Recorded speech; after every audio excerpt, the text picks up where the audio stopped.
ଜାନୁଆରୀ 1 ତାରିଖ ଆମେ ଇଂରାଜୀ ନବବର୍ଷ ପାଳନ କରୁଛୁ। 31 ତାରିଖ ତା ପୂର୍ବ ଦିନ ରାତିରେ ହିଁ ଆମକୁ ମେସେଜ ଆସେ, ହ୍ୱାଟ୍ସଆପ ରେ କଲ୍ ଆସେ, ବହୁତ ଆମେ ଉତ୍ସାହିତ ହେଇ ଆମେ ପାଳନ କରୁ। କିନ୍ତୁ ଯେତେବେଳେ ଓଡ଼ିଆ ହିନ୍ଦୁ ନବବର୍ଷ ଆମେ ପାଳନ କରୁଛନ୍ତି, କିଛି ଜଣଙ୍କର ମନେ ହିଁ ନଥିବ ଆଜି ହଉଛି ପ୍ରକୃତରେ ଆମର ନୂଆ ବର୍ଷ, ହିନ୍ଦୁ ନବବର୍ଷ, କିନ୍ତୁ ସେତେ କାହାରି ମନେ ନଥାଏ, କ୍ୱଚିତ କିଛି ଜଣଙ୍କର ମନେ ଥାଏ।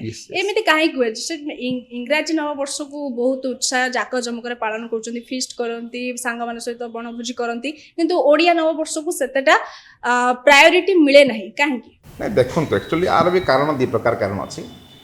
धीरे धीरे कौन होती ना वेस्टर्न कल्चर गोटे फॉलोअप है, आम चिंताधारा भी गोटे वेस्टर्नाइज हो गला। जेहेतु सब गुड़ाक इंग्लिश कैलेंडर को आम गर्जियन कैलेंडर का मानुचे जूलियन सीजर कैलेंडर को मानुचे, जेहेतु आम सब ऑफिशियल वर्क से इंग्लिश कैलेंडर हिसाब से होगला, तो से दृष्टि आम मानिया किंतु आपन देखिए सेटा एक्चुअली साइंटिफिक नुह। आपन जो इंग्लिश कैलेंडर साइंटिफिक नुह, आमर हिंदू कैलेंडर ही साइंटिफिक। हां, हमर तो ओडिया नववर्ष हिंदू नववर्ष ही हमर प्रकृत नवा वर्ष कहजो। काहे कि साइंटिफिक नुह इंग्लिश टा हम देखुची। देखंतु आपन सितंबर सुनथिबे, सेप्टेम्बर माने कोन ता अर्थ? ए सब हिंदू ही आसी मैडम। हिंदू रोमन माने नेले, रोमन टू ब्रिटिश फॉलो कले, तो रोमन पूर्वरु सेप्टेम्बर माने सेप्ट माने 7, रोमन रे माने इंग्लिश रे ताको 7 कोंती, ता हम हिंदू माने को ताको सप्तम को होछि। अंबर माने आकाश, तो सप्तम अंबर रे जते बेले हमर सूर्य रहंती ताको दृष्टि पड़े ता कहंती सेप्टेम्बर। सेमिति सेप्टेम्बर पर आसला अक्टोबर। अक्टोबर माने आमे कहू इंग्लिश रे कहू 8, आमे हिंदू माने कहू अष्टम, रोमान रे कहू अक्टा।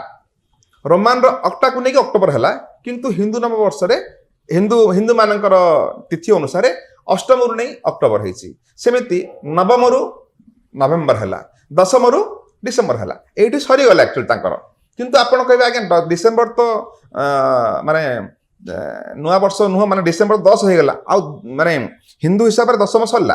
ता अर्थ जनवरी फेब्रुआरी जोडा ना सेटा पछे ऐड करा हला। As per Roman calendar also say माने मार्च रु ही आरंभ करथिले। जेतले किंग जूलियन सीजर ताको आक्रमण कले, सेते बेले से जनवरी फेब्रुआरी दिटा ऐड कले। आपण देखुथांतु जेतले वर्ष रे 365 डेज हुए, 4 वर्ष रे देखंतु गोटे दिनटी बढ़ी जाए, आज्ञा बढ़ी जाए, तो ताकू आमे कहूछु अधिवर्ष बा इंग्लिश रे कहते लीप ईयर।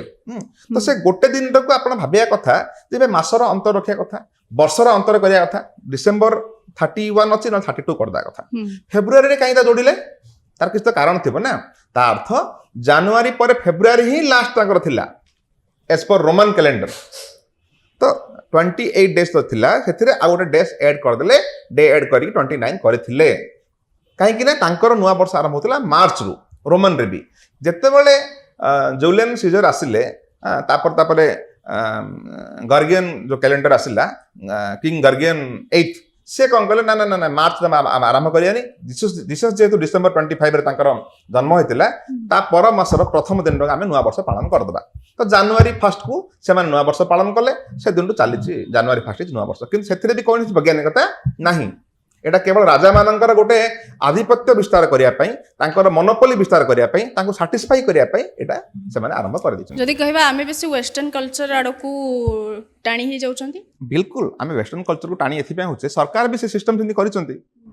ए सब सिस्टम हमर कैलेंडर सही हिसाब रे चाली छै, सेथि पई आमे टाणी ही ऑटोमेटिक। किंतु देखंतु इंग्लिश नववर्ष रे आमे पार्टी करूचे, जीरो नाइट सेलिब्रेशन करचे, नृत्य माने नंगा नृत्य भी होची, मद फद पी के सब करछंती। किंतु देखंतु हिंदू मानकर तो वर्ष होची, आमे घरे घरे दान धर्म करूचे, पूजा करूचे, केते पवित्र आम धर्म। ओडिया हिंदू नववर्ष कोन होची घरे घरे?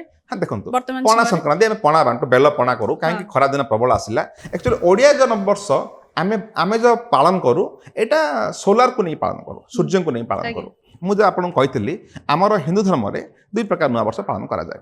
गोटे हूँ चंद्र गणना को लेकर, आ गए सूर्य गणना लेकर। चंद्र गणना नेले आज हूँ शुक्ल पक्ष प्रतिपदा, माने काली अमावास्या थिला, तो आज प्रतिपदा आरंभ है, माने टुवर्ड्स पूर्णिमा आड़ आम जा। तो ये 15 दिन आम रहा, माने शुक्ल पक्षर प्रतिपदा ठू नहीं विषुव संक्रांति पर्यंत ये 15 दिन को आम नववर्ष मानुचे। कोटी कोटा मानुचे। आमर प्रॉब्लम टा कहीं गोटे कथा, हिंदूर हिसाब से भी गोटे दिन में आम मानुने।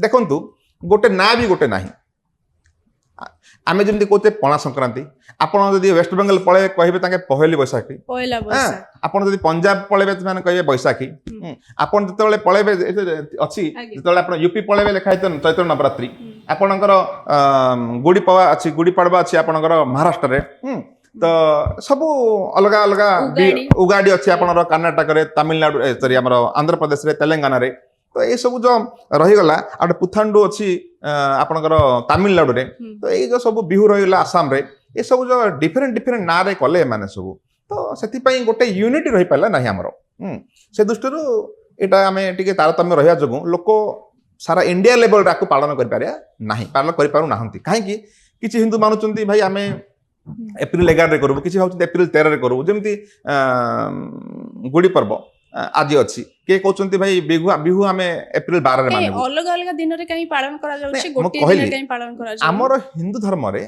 एई जो पालनटा होछि आकु कहंती लुनी सोलार माने चंद्र आउ सूर्यंकर डुएल को नेकिरी आमे पालन करछो से ए 15 दिन को हम पूरा पालन कर सेलिब्रेशन करछे प्रथम 15 दिन जो शुक्ल पक्ष प्रतिपदा टू नेकी संक्रांति पर्यंत मेष राशि संक्रांति हो जोटा कि आमे कहते पणा संक्रांति ए दिनटा 15 दिन आमे पूरा एंजॉय करिया कथा सेलिब्रेशन करिया कथा काहे कि ए सब पूर्णिमा ए सब माने पूर्णिमा पर्यंत काहे कि ना एथे राम नवमी अछि हनुमान जयंती अछि बहुत बड़ बड़ पर्व गुडा अछि सब जाक आमे उपभोग करियार अछि पवित्रता को नेकी सांस्कृतिक कल्चर को नेकी उपभोग करियार थिला सेति पय 15 दिन पूरा हमर नववर्ष कहले अत्युक्ति हबने आपण चाइना रे भी देखंतु चाइना रे भी एमिति से माने 15 दिन मानुचंती तांकर लगभग फेब्रुआरी एंड रु मार्च फर्स्ट वीक भितरे तांके गोटे 15 दिन खंडे तांके नववर्ष पालन करछंती किंतु आमे जेबुठु ये जो वेस्टर्न कल्चर फॉलो करले इंग्रजी नववर्ष फॉलो करले एठी सब गंडगोल माने एपट सेपट हे गला काई से माने पार्टिकुलरली जनवरी 1 को पालन करले